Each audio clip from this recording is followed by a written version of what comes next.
do seguinte: nós passamos agora há pouco tempo pela Páscoa, e a Juscelie contou aqui para nós como que surgiu a Páscoa, certo? E eu ainda quero continuar nesse tema, não da Páscoa, mas de como surgiu a Páscoa. O tema dessa pregação está lá em Êxodo 16, tá? Do 1 ao 30. Êxodo 16, do 1 ao 30. E vai falar um pouquinho sobre a saída do pessoal dos hebreus do Egito. Mas quando Deus me trouxe essa palavra, foi para quarta-feira passada, que infelizmente, porque minha filha ficou adoentada e não pude vir, era para mim ter trazido essa palavra, mas eu acho que Deus, Ele faz as coisas no tempo certo. Nessa sexta-feira eu fui a um casamento fotografar. Na verdade eu fui assessorar, meu esposo foi fotografar. E teve um cinegrafista com a gente. E ele estava contando a história de um outro fotógrafo conhecido nosso, que eu vou contar aqui para vocês brevemente, porque vai se encaixar nisso daqui. Que depois eu vi por que eu não preguei na quarta, foi por causa disso. Esse fotógrafo, ele era uma pessoa que ele começou a trabalhar no Foxelo, e ele começou em Rolândia, e ele começou a ganhar muito, as pessoas começaram a conhecer ele pela qualidade do trabalho dele. E ele resolveu sair do Foxelo e abrir um foto para ele. E esse cara, ele era um empresário que, assim, ele tinha todos os finais de semana 2, 3 casamentos para fotografar. E ele começou a ter uma equipe muito grande de fotógrafos e cinegrafistas. Inclusive, esse cinegrafista que estava com a gente fazia parte da equipe dele. O que me chamou a atenção e do porquê que vai encaixar aqui foi que o seguinte: esse cara, ele começou a ganhar muito dinheiro. E ele começou a ficar mais ambicioso, porque quanto mais ele tinha, mais ele queria. E como ele tinha bastante, ele liberava, sabe? Ah, vamos beber. Olha, eu pago para todo mundo. Ah, vamos fazer um churrasco. Ah, eu levo 10 quilos de picanha. Ele era assim. E o que aconteceu?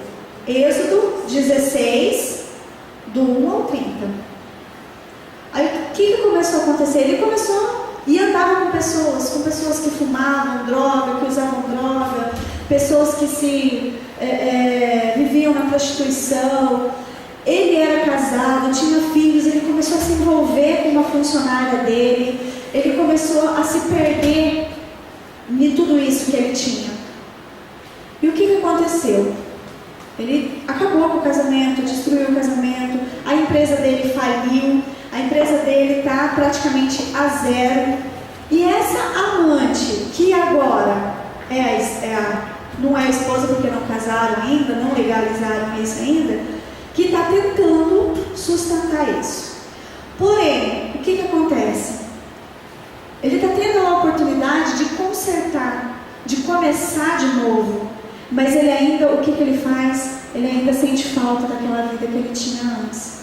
Ele ainda quer coisas de quando ele tinha e não era feliz e estava perdendo tudo. Então essa passagem de Êxodo 16 vai falar mais ou menos sobre isso. Essa passagem fala da saída dos israelitas e de como eles murmuraram pelo pão. E partindo de Elim, toda a congregação dos filhos de Israel veio ao deserto de Sim, que está entre Elim e Sinai. Aos 15 dias do mês segundo, depois da sua saída da terra do Egito, e toda a congregação dos filhos de Israel murmuraram contra Moisés e contra Arão no deserto. E os filhos de Israel disseram: quem dera tivéssemos morrido por mão do Senhor na terra do Egito, quando estávamos sentados junto às panelas de carne, quando comíamos pão até fartar. Porque nos tende trazido a este deserto para matar carnes de fome a toda esta multidão. Então disse o Senhor a Moisés: eis que vos farei chover pão do céu, e o povo sairá e colherá diariamente a porção para cada dia, para que eu o prove se anda em minha lei ou não. E acontecerá no sexto dia que prepararão o que colherem, e será o dobro do que colherem cada dia.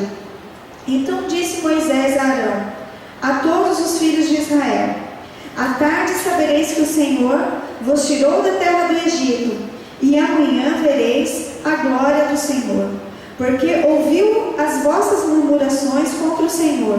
E quem somos nós para que murmureis contra Deus?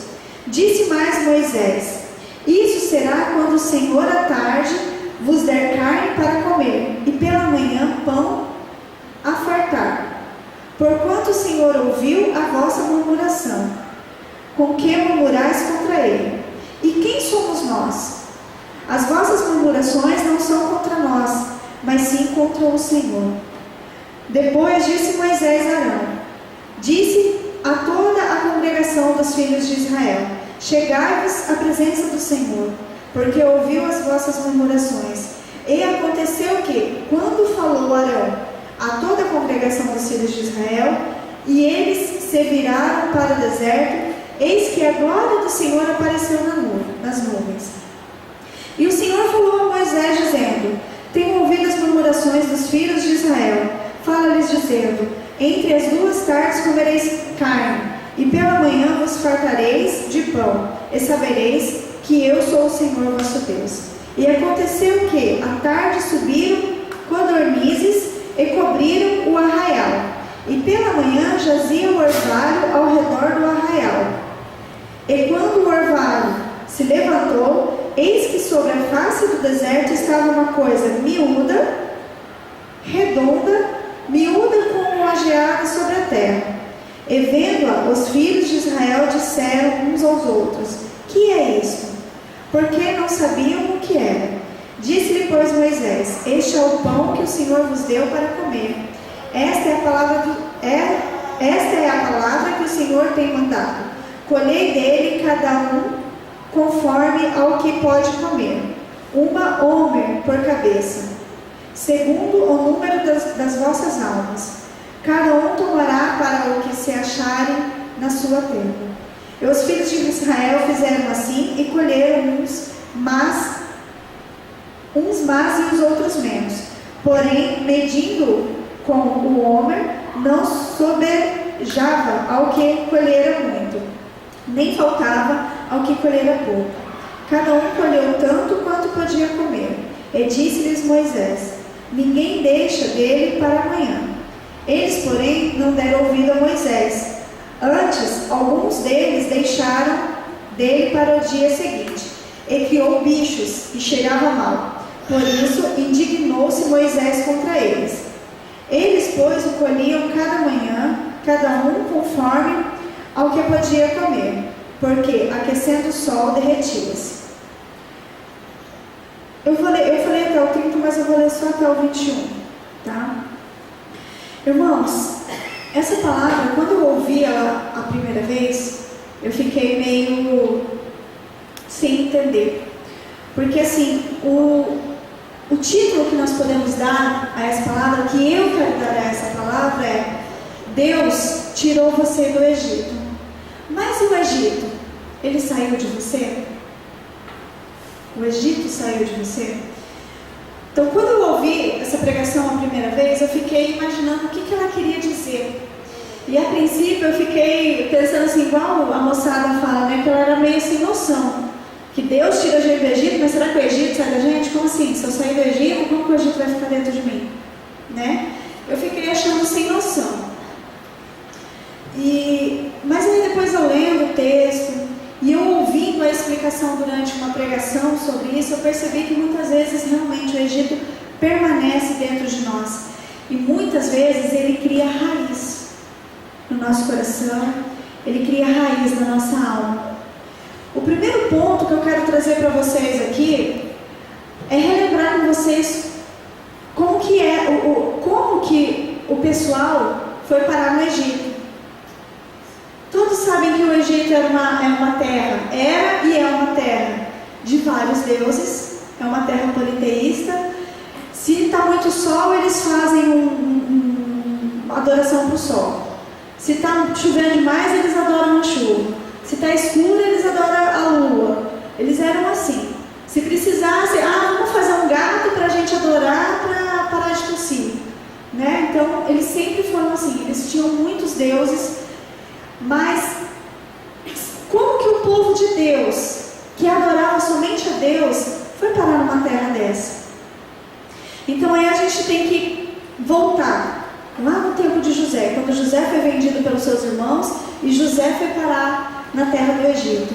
E lá ele ajudou o faraó com a colheita, porque ia vir um tempo de seca. E aí, através de José, Deus falando com José, José foi transformado governador naquela terra, para poder mostrar o que Deus era capaz de fazer. Isso não está na Bíblia, mas eu imagino assim, que Deus mandou José para lá para tentar converter aquele povo, né? E aí José ajudou, e quando toda a terra estava assolada na fome, a família de José desceu para poder pedir comida. E ali ele trouxe a família dele para dentro do Egito. José tinha 12 irmãos, com ele era 13, né? Porque depois que ele foi vendido, nasceu Benjamim. Então, quer dizer, ele tinha 12 irmãos. Imagine esses 12 irmãos, mais o pai Jacó, mais provavelmente algumas das mães dos irmãos ainda. Servos e servas. Né, mas devia estar viva ainda, né, algumas mães dos irmãos, mais os servos, mais as servas, mais as esposas dos irmãos, mais os filhos. Olha o tanto de gente que desceu para a terra do Egito. Então ali começou. Foi assim que os hebreus foram parar dentro do Egito. E quando eles foram parar lá, o faraó tratava eles muito bem. Deu terra para eles morar, deixou eles plantar, deixou eles viver. Por quê? Em gratidão a José. Porém, esse faraó morreu. O filho desse faraó que ficou no lugar dele também morreu. E o filho quer dizer, resumindo, chegou uma certa altura do reinado lá dos faraós, que ninguém sabia mais quem era José e o que José tinha feito pelo Egito. Então, o que aconteceu? Eles começaram a pegar os hebreus, porque eles eram em maior quantidade, e começou a colocar os hebreus como escravos. Não é? E aí ali, eles viveram como escravos. Eles tinham pouca comida, eles trabalhavam muito. Quem não tinha força para trabalhar era chicoteado. E aí o que eu queria trazer para vocês, pegando isso? Muitas vezes a gente está no mundo, antes de conhecer a Jesus, ou até mesmo quando a gente já conhece a Jesus, porque hoje eu acho muito difícil a gente falar quem não conhece, quem nunca ouviu falar de Jesus. É impossível. Graças a Deus, hoje a gente tem a mídia que a gente pode levar a palavra de Deus, os louvores que antes eram só para dentro da igreja, hoje estoura, toca em rádio. Tem muitas vezes que, infelizmente, eu tenho que falar infelizmente, mas alguma coisa boa Deus faz ali também. Alguns cantores seculares, eles gravam músicas evangélicas para fazer sucesso, mas para vender, mas estão cantando a palavra de Deus, né? Então, às vezes está no mundo, está vivendo na fartura, está lá ganhando dinheiro, indo para balada, vestindo roupinha, joia, linda, de marca, mas de repente, isso começa a acabar. E você começa a cair no seu status, vamos assim dizer. Aí você já começa a sofrer, você já começa a viver na escravidão do mundo. Por quê? Porque para você andar com a mesma galera que você andava quando tinha dinheiro, você tem que manter o mesmo padrão. Eles não querem saber, se o teu padrão caiu, filho, então você já não faz mais parte da nossa turma. Estou errado?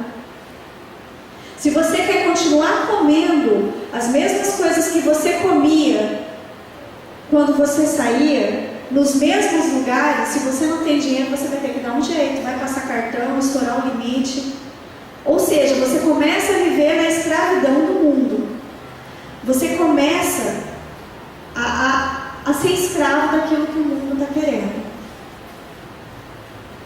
As pessoas vão esquecer muitas vezes quem você era se você não viver nesse padrão. E aí você vai começar a ser que nem... Eu posso usar o exemplo do Joaquim. Uma suposição, o Joaquim tinha uma loja muito, muito grande. Não, por favor, Joaquim, só, tá? Muito grande, a maior loja de instrumentos aqui. Mas por algum motivo ele precisou mudar para uma menor. Certo? Ou seja, as pessoas começaram a deixar de lembrar da marca dele. E agora poucos se lembram. Não estou dizendo que é isso, não estou profetizando, não estou declarando, estou comentando. Do grande ele ficou o pequeno. Então, isso aconteceu, esse é o primeiro ponto. Muitas vezes a gente está no mundo, vivendo num padrão grande, de fartura, de muita coisa. E nós começamos a viver como escravos. Outra coisa que eu quero trazer, o segundo ponto seria a saída do Egito. Quando você começa a viver como escravo, você começa a perder tudo aquilo que você tinha, todas as regalias, todo o padrão que você tinha antes. Você começa a murmurar, você começa a reclamar, você começa a procurar coisas para poder voltar a ser o que era. Mas no caso dos hebreus, não teve como. Eles oravam a Deus, eles pediam a Deus a libertação do porquê que eles estavam ali. Porque quando eles foram para lá, foi porque José, eles tinham fartura, eles podiam plantar, eles podiam viver livremente, e agora eles eram escravos.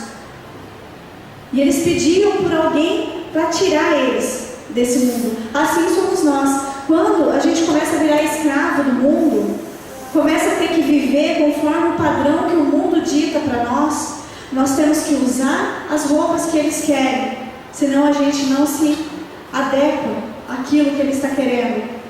Quando nós não conseguimos manter um padrão de carro, porque se você tem um carro, um fusquinha, gente, tem lugar que você não pode entrar. Ou se você entra, você fica até envergonhado, porque você vai estacionar do lado que você olha, só tem aqueles carrão. Então, quando você começa a viver nessa escravidão do mundo, você começa a se cansar e você começa a querer sair dessa vida. E você começa a querer entender o que eu tenho que fazer, o que eu preciso.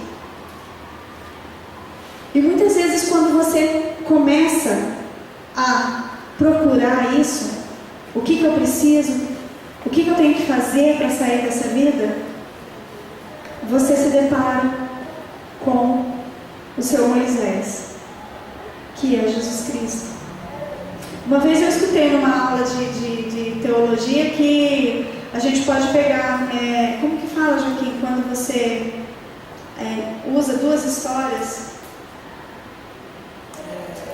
Faz parâmetro? Não, na verdade é um outro nome que o professor usou, mas assim, você pode pegar a história de Moisés e ter como a vida de Jesus Cristo. Referência. Uma referência assim, que você pode ter como a de Jesus Cristo, porque nós pedimos o nosso libertador, Deus enviou Jesus para nós e para os hebreus Moisés, né? E Ele a gente prefigurava Jesus. Exatamente. Ele não é essa palavra aí, mas eu ainda vou lembrar. Assimila. Também não, a gente ainda não vamos conseguir. Mas a gente começa a pedir, a perguntar, e muitas vezes aí a gente se encontra com Jesus. Nesse meio dessa escravidão com o mundo, a gente encontra com Jesus e vem para a igreja. Mas mesmo assim, a gente vindo para a igreja, a gente ainda começa a questionar, a gente começa a ver que a vida ainda não está 100%, que a vida ainda não é do jeito que a gente queria que fosse. E esse é o terceiro ponto, e é o ponto que eu quero poder falar um pouco mais, apesar do tempo pouco. A gente vai passar uns 5 minutinhos hoje, tá? Esse terceiro ponto, nós vamos falar do seguinte: o povo já tinha sofrido no Egito, o povo apanhava no Egito, comia pouco no Egito, muitas vezes não bebia água no Egito, pediu o seu Salvador, pediu um libertador. Deus mandou. Deus salvou Moisés da morte, porque como os hebreus estavam crescendo muito rápido, se multiplicando muito rápido, o faraó decidiu matar todos os filhos varões naquela época, na época em que Moisés nasceu, tá? Deus deu a sabedoria para Joquebede de cuidar do seu filho e depois preparar um barquinho para colocar ele, porque sabia que ali ele ia ser salvo, nas águas onde as crianças muitas vezes estavam sendo jogadas para morrer afogadas. Ali Deus estava preparando a salvação, não só de Moisés, mas também do povo dele. Quando Moisés cresceu e veio para libertar, Moisés era gago, Moisés era medroso, Moisés era tímido, e mesmo assim ele foi, enfrentou o faraó, tirou o povo do Egito. O povo saiu do Egito cantando, o povo saiu do Egito agradecendo, porque estava deixando a terra onde judiava dele, a terra onde as pessoas estavam sofrendo. Eles saíram de lá cantando. Mas a hora que eles chegaram na beira do rio, do Mar Vermelho, eles esqueceram do Deus que tirou eles lá do Egito e começaram a fazer o quê? Murmurar com Moisés. Por quê? Quando o faraó viu que ele estava perdendo a mão de obra dele, ele começou a correr atrás e falou que já que eles não iam trabalhar para ele, ia matar todo mundo. E aí, em vez dos hebreus verem que se Deus foi capaz de tirar eles do Egito, Deus iria fazer eles atravessar por ali. E aí não, eles começaram a murmurar. Mas Moisés foi, tocou, Deus pediu, Moisés foi, tocou na água, o Mar Vermelho se abriu, eles passaram por meio das águas, chegaram do outro lado com o pé enxuto, começaram a glorificar Deus lá do outro lado. Faraó que começou a vir atrás foi morto, porque Deus fechou o Mar Vermelho, afogou todo mundo. Eles conseguiram ver os cadáveres, porque na Bíblia fala isso, eles conseguiram ver os corpos dos egípcios na beira do Mar Vermelho, saíram cantando, agradecendo a Deus, mas andaram mais meio metro e começaram a murmurar de novo. Por quê? Porque o Egito não saiu de dentro deles. E por que o Egito não saiu de dentro deles? Porque quando eles começaram a murmurar, eles começaram a falar que Moisés tinha tirado eles do Egito, mas que lá, eles preferiam ter ficado lá. Olha que povo mal agradecido, né? Eles preferiam ter ficado lá no Egito, do lado das panelas deles, onde eles tinham carne para comer.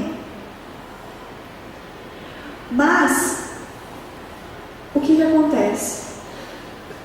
Eles murmuraram, eles queriam coisas ainda que tinham lá no Egito, eles ainda queriam,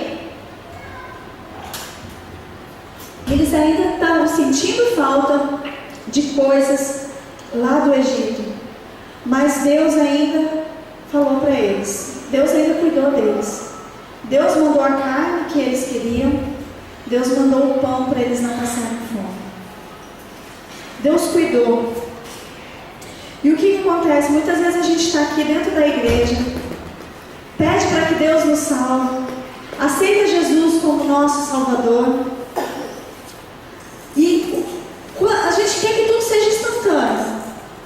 Quer que, aceitei Jesus, não preciso que a minha vida agora financeira, olha, minha conta no banco tem que estar azulzinha. Eu não posso mais passar meu cartão e escorrer a tinta vermelha do caixa eletrônico. Acontece o seguinte, irmãos. Quando Moisés tirou os hebreus do Egito para a terra prometida, historiadores dizem que era para levar 2 meses de um lugar a outro. Eles levaram 40 anos. Por que levaram 40 anos? Pelo mesmo motivo que a nossa vida muitas vezes demora muito para a gente começar a ver as maravilhas e as bênçãos que Deus está fazendo. Prestem atenção. Pelo mesmo tempo que demora para nós vermos, isso não significa que não está acontecendo. Porque muitas vezes está caindo o maná do céu para nós, muitas vezes está aparecendo as codorninhas, porque a outra palavra é mais difícil, para nós, no nosso deserto, e nós estamos murmurando.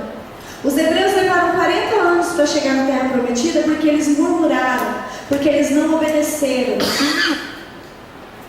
Porque a palavra de Deus diz que se eles tivessem obedecido, quem somos nós para murmurar? Quantas vezes Moisés disse isso? Quem somos nós para murmurar contra Deus? Ele nos tirou lá do Egito, tirou da escravidão. Você não precisa mais andar conforme o mundo dita que você tem que andar. Você não precisa mais do carro que o mundo diz que você tem que ter. E você está murmurando. Quem somos nós para murmurarmos? Né? E muitas vezes que nem aqui, ó. Deus falou, deixou bem claro que era para eles escolherem o maná do céu conforme um tanto, uma porção boa para cada um da casa. Não era para pegar mais. E isso acontece com a gente também. Eu sou prova viva disso. Muitas vezes a gente pede tanto para Deus: Senhor, olha, eu estou com um problema financeiro assim, assado. Deus, me ajuda. Aí Deus vai e te ajuda. Aí você vai melhorando, você vai resolvendo a situação. Aí o que acontece? Você quer um pouquinho mais, não, mas eu vou deixar isso aqui guardadinho, né? Vamos deixar isso aqui, como é que eu faço uma nova dívida, né? E aí o que acontece? Você começa a afundar tudo de novo, daí começa a criar bicho, que nem aconteceu aqui.